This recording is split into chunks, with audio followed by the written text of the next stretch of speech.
Dan di sini kita melihat Daud sebagai seorang manusia yang merasa sudah berbuat baik kepada Nabal dengan harta kekayaannya. Ternyata ditolak mentah-mentah dan itu menimbulkan suatu kegusaran yang besar bagi Daud. Ya, dia marah besar dan dia punya rencana, kata firman Tuhan, untuk membinasakan semua orang laki-laki yang ada di dalam perumahan si Nabal, ya. Jadi dia sudah punya rencana jahat, ya. Tetapi kita melihat di sini, ya, si Abigail istri dari Nabal yang ketika utusan-utusan Daud itu datang, ya dia nggak tahu kan. Jadi dia nggak lihat, dia nggak tahu, dan para bujang daripada si Nabal ini memberitahu kepada Abigail. Ya, para bujang ini tentunya tahu bahwa Daud inilah yang menjaga mereka. Ya, menjaga mereka. Karena di sekeliling tempat itu kan pasti banyak orang-orang jahat. Dalam arti kata dari suku-suku bangsa lain, baik itu Filistin dan sebagainya. Nah, kita melihat di sini bahwa Abigail mempunyai hati yang lebih bijaksana. Dan Abigail dipakai Tuhan untuk mencegah Daud membunuh orang yang tidak dikehendaki oleh Tuhan. Ya, artinya ini kan bukan lagi perang, tapi dalam suasana damai, ya. Dan Nabal ini memang tidak disebutkan dia orang Israel, tapi saya percaya dia orang Israel, ya. Orang Israel. Dan kita melihat Abigail dipakai oleh Bapa Yahweh untuk mencegah Daud menumpahkan darah orang yang seharusnya tidak perlu dibunuh, ya, dengan cara Tuhan. Nah, artinya di sini kita melihat, ya, di sini adalah pekerjaan roh Bapa Yahweh, Ruach HaKodes yang juga bisa bekerja dalam kehidupan saudara dan saya untuk mencegah kita dari melakukan hal-hal yang tidak Tuhan kehendaki dengan cara Tuhan. Ya. Kan kadang-kadang kita ada sesuatu, terus ada aja sesuatu yang terjadi sehingga yang seharusnya kita lakukan, yang sebenarnya Tuhan tidak kehendaki kita lakukan, dengan cara Tuhan mencegah. Bisa ditangkap, ya? Nah, di sini kita melihat bahwa roh Bapa Yahweh yang ada di dalam saudara dan saya, ya, sadar ataupun tidak sadar, ya, kita sadar ataupun kita tidak sadar, karena dia ada bertakhta di dalam hati kita, dia akan terus bekerja supaya jangan sampai kita keluar dari rel yang Tuhan sudah tetapkan. Ya, kalau saya memakan tadi kereta dengan gerbongnya, ya. Kereta dan lokomotifnya dengan gerbongnya, ya mereka harus jalan sesuai dengan rel yang ada. Kalau keluar dari rel, ya celaka. Ya, nah, itu mengibaratkan kita juga. Ya, kita, ya mungkin saya sebagai gembala, kita di depan, ya kita harus ikut. Gembalanya pun tetap harus ikut pada jalur atau rel yang benar. Kalau keluar dari rel, ya semua binasa. Ya. Nah, dalam hari ini kita harus percaya bahwa apa yang Yeshua katakan, mengucap syukurlah dalam segala, artinya bisa aja sesuatu itu yang menurut kita nggak benar atau tidak baik, menurut kita nggak baik, ya. Tetapi bisa aja yang tidak baik yang kita rasakan itu adalah salah satu jalan Tuhan untuk mencegah kita jangan sampai kita melakukan hal yang tidak benar. Bisa ditangkap maksudnya, ya? Umpamanya kita punya rencana apa gitu kan, rencana mungkin mau keluar tapi sebenarnya itu Tuhan tidak kehendaki. Nah, kita punya rencana matang, udah matang sekali rencananya, ya. Tetapi karena Tuhan tidak menghendaki dan saudara dan saya adalah anak Bapa Yahweh yang dikasih oleh Bapa Yahweh, walaupun kita sudah berdoa, ya kita juga mungkin belum dapat jawabannya, Tuhan punya cara untuk membatalkan rencana yang tidak sesuai dengan kehendak Tuhan. Nah, di sini kita belajar seperti apa yang dikatakan firman Tuhan, mengucap syukurlah dalam segala hal. Nah, dalam cerita ini kita melihat ya, Abigail dipakai oleh Bapa Yahweh untuk mencegah Daud bersama dengan gerombolannya melakukan hal-hal yang tidak benar. Ya. Dan dengan kerelaan hati, si Abigail membawa apa yang sebenarnya juga diharapkan oleh Daud, ya roti lah, ya daging lah, apa yang dapat diberikan kepada Daud. Ya, nah kalau saudara perhatikan kata-kata daripada Abigail, Abigail di sana menyatakan bahwa, ya dikatakan di dalam ayat ke 26 ya 26 kita lihat ya 26. Sekarang tuanku, ini kata si Abigail ya, demi Yahweh yang hidup dan demi jiwamu yang hidup. Nah, sini lihat. Yahweh telah menahanmu untuk datang dengan penumpahan darah dan menyelamatkan tanganmu bagi dirimu sendiri. Dan sekarang biarlah musuhmu menjadi seperti Nabal, bahkan mereka yang bermaksud jahat terhadap tuanku. Ya, jadi dia kan kenal suaminya, si Abigail ini. Dia tahu memang dikatakan ayat selanjutnya memang Nabal namanya bebal orangnya. Ya, bebal dalam arti kata ya mungkin dia tidak mau mentaati firman Tuhan. Nah, tapi di sini kita melihat seorang istri juga bisa dipakai oleh Tuhan sebenarnya untuk menyelamatkan keluarganya, termasuk suaminya. Ya. Tapi kita melihat di sini kalau saudara perhatikan baik-baik, ya ada kata-kata yang merupakan satu berkat juga bagi si Daud yang dikatakan oleh si Abigail ya. Kita lihat ayat ke berapa ini 28 dan seterusnya kita baca ya. Aku mohon kepadamu ya si Abigail ini. Ampunilah pelanggaran hambamu karena Yahweh pasti akan membangun keturunan yang kokoh bagi tuanku. Ingat ya, perhatikan kata-katanya ya.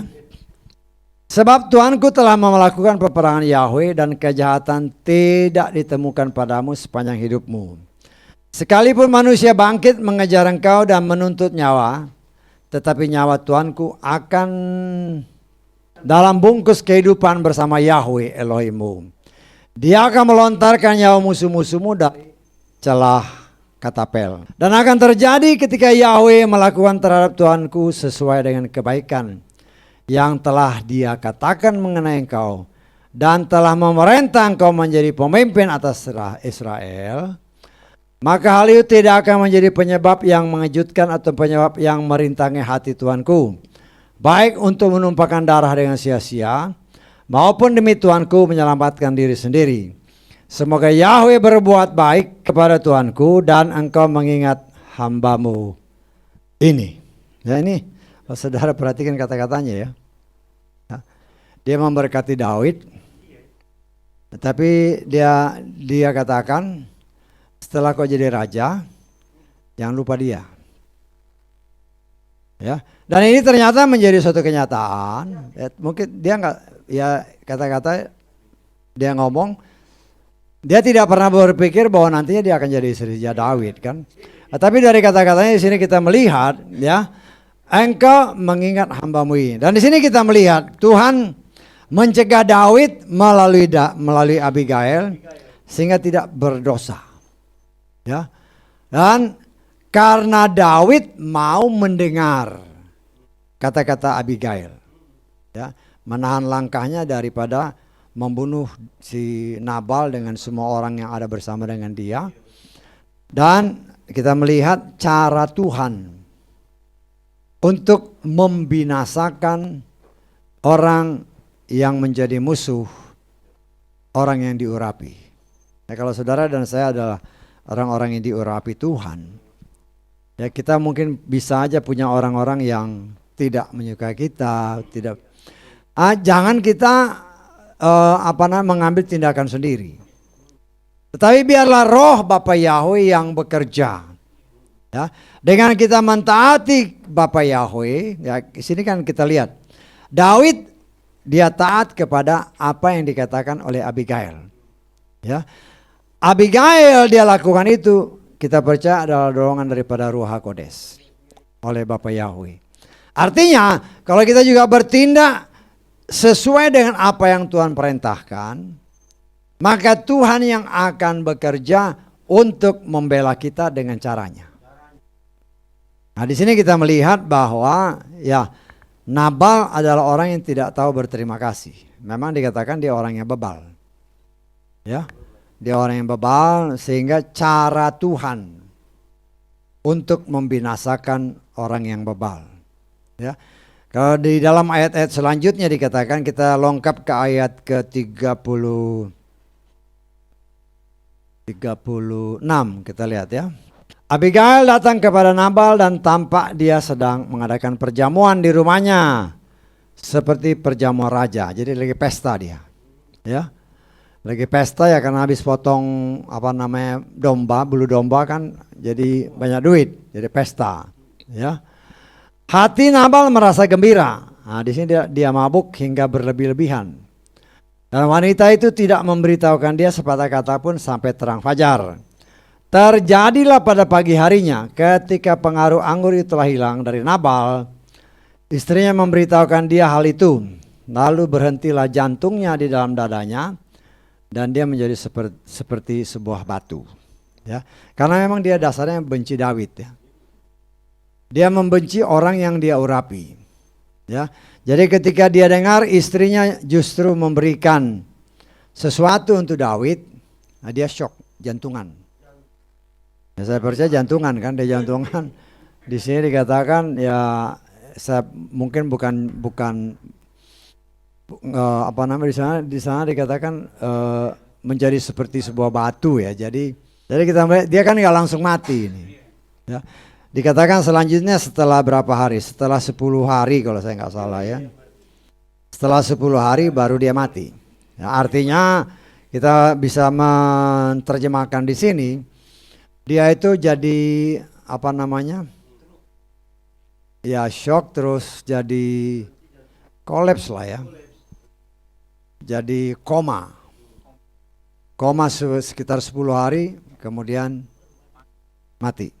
Nah, kita belajar di sini bahwa ini egoisme ya. Nabal ini ego. Nabal ini orang yang kikir. Anak buahnya cerita bahwa si Daud ini menjaga harta kekayaannya. Tetapi Nabal tidak mau tahu. Bahkan dia boleh dikatakan kasarnya dia mengusir orang-orang utusan Daud. Kita lihat dari perjalanan sebelumnya, dari pengajaran sebelumnya, Saul itu orangnya beringas. Imam aja dia bunuh. Ya mungkin ini salah satu penyebab si Nabal juga takut. Ya, kalau dia tolong si Daud, orang lain bantu orang yang memberitahukan ke Saul, ya Nabal ini pasti habis. Nah, tapi kita melihat di sini dari satu sisi yang lain, bahwa Tuhan membela orang yang dikasihi, orang yang diurapi. Ya, nah, kita melihat bahwa Nabal ini akhirnya dengan cara Tuhan membunuh. Ya, sebenarnya Abigail dipakai menyelamatkan keluarganya. Ya. Tapi cara Tuhan karena Nabal ini orang yang boleh dikatakan tidak membantu orang yang diurapi Tuhan, ya cara Tuhan menghukumnya lah. Karena ya itulah kita bisa menafsir ya, boleh aja menafsir. Menafsir ada arti kata begini.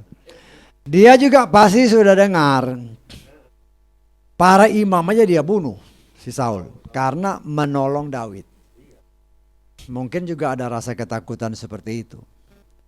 Tetapi kita melihat ya, pembelaan Tuhan bagi orang yang diurapi juga luar biasa. Ya. Nah, di sini kita melihat ya Nabal ya namanya juga jelas dikatakan orangnya bebal. Nabal orangnya bebal. Bebal dalam arti kata ya tegar tengkuk lah ya. Dan kita melihat di sini dia juga pesta-pesta seperti perjamuan raja. Akhirnya dia mabuk-mabuk berlebih-lebihan kata firman Tuhan. Ya akhirnya shock. Dengar berita shock, cara Tuhan, dia koma, nggak lama 10 hari mati. Ya. Nah, di sini kita belajar bahwa ya kita juga harus mempunyai dalam kelebihannya. Nabal ini kan harusnya memberi juga bantuan kepada orang yang kan seharusnya dia juga bisa mengerti bahwa David ini adalah orang yang diurapi Tuhan.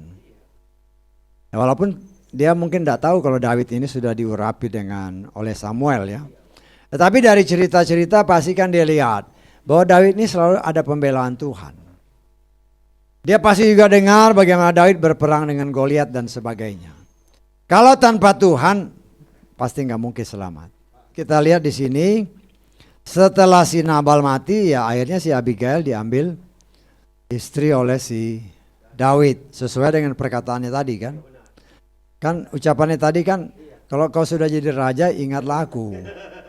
Nah, itu tanpa dia sadari dia sebenarnya sudah memperkatakan bahwa dia memang bukan keinginan dia ya, tapi dengan kata-kata yang keluar sebenarnya dia sudah menubuatkan dirinya nanti jadi istrinya si Daud.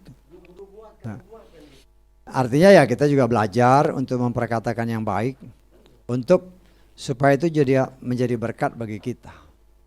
Ya. Ya memang kita diajar sih untuk memperkatakan yang baik ya. Tapi ya namanya belajar ya kadang-kadang kita kan ada proses. Cuman jangan kelamaan proses. Jangan kalau proses kelamaan bahaya nanti. Nanti jangan sampai terlambat kan seperti pengantin yang mempelai yang bijaksana, ya, mempelai yang bodoh. Nanti terlambat repot. Ya. Marilah kita sama-sama bukan saya katakan saya lebih baik dari saudara, enggak ya. Saya tidak pernah menilai seperti itu. Kita sama-sama dalam proses. Kita sama-sama di dalam pimpinan Tuhan. Ayo kita maju bersama-sama. Ya.